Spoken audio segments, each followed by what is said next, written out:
ফিলিস্তিনে দখলদার ইসরায়েলি বাহিনীর গণহত্যার প্রতিবাদে উত্তাল খুলনা নগরী। গাজায় গতকাল 6 এপ্রিল বর্বরতম গণহত্যা চালিয়েছে বেনিয়া নেতানিয়াহুর দখলদার ইসরায়েলি বাহিনী। ছোট ছোট মাসুম বাচ্চা, বৃদ্ধ বৃদ্ধা, নারী পুরুষ, বেসামরিক নাগরিক কেউই বাদ যায়নি নিষ্ঠুরতম এই হামলা থেকে। মুসলিম উম্মার প্রথম কেবলা বাইতুল মুকাদ্দাস বা মসজিদুল আকসা নামে পরিচিত সেই মসজিদুল আকসা ইসরায়েলি হামলায় পোড়াভূমিতে পরিণত হয়েছে। 2023 সালের অক্টোবর থেকে নেতানিয়াহুর বর্বরতম হামলায় মৃতের সংখ্যা বেড়ে দাঁড়িয়েছে 50,000, আহতের সংখ্যা লক্ষ ছাড়িয়েছে। এরই প্রতিবাদ স্বরূপ সকল ধর্ম বর্ণ নির্বিশেষে খুলনা শিববাড়ি চত্বরে সমবেত হয়েছেন ধর্মপ্রাণ তৌহিদি জনতা। আমরা আজকে খুলনাবাসীর পক্ষ থেকে এখানে আমাদের ফিলিস্তিনের অবস্থানরত যে ভাইরা ইসরায়েলি আগ্রাসনের শিকার হচ্ছে, বিশ্বব্যাপী আজকে যে বিশ্বব্যাপী হরতাল যে ডাক দেওয়া হয়েছে সেটার প্রতি সংহতি জানিয়ে আমরা আজকে এখানে একত্রিত হচ্ছি খুলনার শিক্ষার্থী এবং ছাত্র জনতা। এখানে আমরা দাঁড়িয়েছি যে মুসলমানদের পবিত্র যে সমস্ত স্থান রয়েছে তার মধ্যে মক্কা, মদিনা এবং আল আকসা, এই তিনটা হলো সবথেকে মূল্যবান এবং গ্রহণযোগ্য। মক্কা এবং মদিনা আমাদের হাতে থাকলেও বাইতুল মাকদিস, যেটাকে আমরা আল আকসা বলতেছি, সেটা আমাদের হাতে নাই। জালেমরা সেটাকে অনেক দিন ধরে আবদ্ধ করে রেখেছে। সেটা মুক্তির দাবিতে বিশ্বব্যাপী যে বিক্ষোভ এবং প্রতিবাদ সভা হয়েছে তারই সূত্র ধরে আজ বাংলাদেশের খুলনা বিভাগীয় শহরে আমরা সকলে একত্রিত হয়েছি। আল্লাহ তাআলা যেন আমাদেরকে আমাদের এই বিক্ষোভ সমাবেশের মাধ্যমে আল আকসা চিরদিনের জন্য আমাদের হাতে তুলে দেন, এটাই আমাদের দাবি। গাজাবাসীর প্রতি যে বর্বরতা চলছে তার বিপক্ষে ইসরায়েল যে বর্বরতা চালাচ্ছে ছোট ছোট শিশু মহিলাদের বিরুদ্ধে, এর বিপক্ষে আমরা দাঁড়িয়েছি এখানে খুলনাবাসী। আজকে সারা বিশ্বে যে হরতাল পালন করা হচ্ছে তাকে সমর্থন জানিয়ে আমরা এখানে দাঁড়িয়েছি। জারজ ইসরায়েলি আমাদের ফিলিস্তিনের মুসলিম ভাই বোনদের উপরে অতর্কিত হামলা করছে। বিশ্বে এই জারজরা যা করতেছে এর প্রতিবাদে আমরা এখানে আসছি। এখন একটাই আমাদের চাওয়া, আমাদের মাননীয় প্রধান উপদেষ্টা ডাক্তার ইউনূস স্যারকে বলবো আমাদেরকে ফিলিস্তিনে যাওয়ার ব্যবস্থা করে দেন। আমরা বাংলাদেশ থেকে লক্ষ লক্ষ যুবক ইনশাআল্লাহ ফিলিস্তিনি ভাই বোনের জন্য জেহাদ করতে আমরা প্রস্তুত আছি। একত্রিত হয়েছি এই ফিলিস্তিনে যেই ছোট ছোট বাচ্চাদের মারা হচ্ছে তাদের প্রতিবাদে, যেই নারী শিশুদের মারা হচ্ছে তাদের প্রতিবাদে। কারণ বিশ্ব যেই মুসলিম দেশগুলো আছে, বিশেষ করে সৌদি আরব, এর কোনো ভ্রুক্ষেপই নেই গাজার দিকে। এখানে ছোট ছোট শিশুরা নির্মমভাবে মারা হচ্ছে। আর কত লাশ চাই তাদের? যে যতগুলো লাশ হলে তাদের মন ভরবে, তারা খুশি হবে?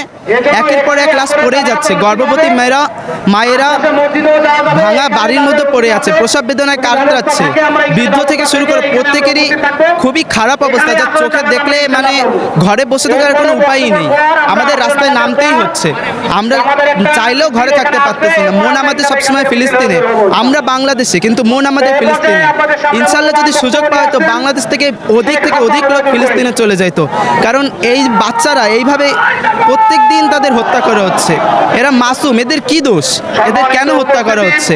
বাংলাদেশের সকল ব্যবসা প্রতিষ্ঠান এবং দোকান থেকে সকল ইসরায়েলি পণ্য বয়কটের ডাক দিয়েছেন ধর্মপ্রাণ মুসল্লিরা। কারণস্বরূপ বলেছেন, আমাদের দেশে ব্যবসা করে মুনাফা অর্জন করে সেই টাকায় অস্ত্র ক্রয় করে আমার মুসলিম ভাইদের রক্ত ঝরাচ্ছে ইসরায়েল। ইসরায়েলি পণ্য বয়কট চেয়ে বক্তব্য রাখেন খুলনা জেলা বৈষম্য বিরোধী ছাত্র আন্দোলনের সদস্য সচিব সাজিদুল ইসলাম বাপ্পি।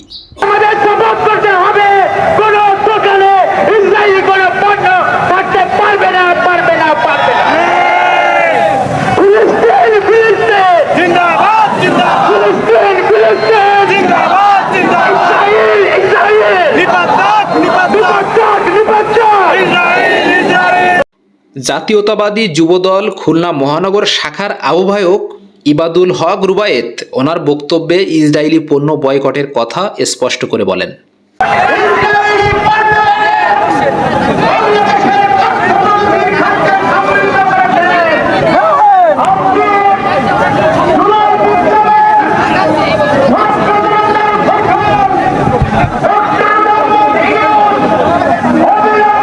ইসরায়েলি আগ্রাসন রুখে দিয়ে ফিলিস্তিনিবাসীর পক্ষে দাঁড়ানোর কথা বলেন খুলনা মহানগর গণ অধিকার পরিষদের আহ্বায়ক বিল্লাল হোসাইন।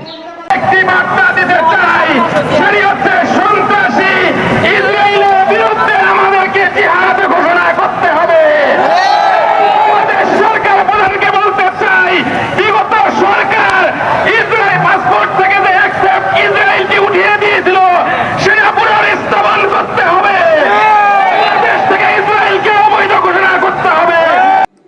সমাবেশ স্থলে ছোট ছোট বাচ্চাদের হাতে ফিলিস্তিনি পতাকা এবং ইসরায়েলি পণ্য বয়কটের প্লেকার্ড লক্ষ্য করা যায়।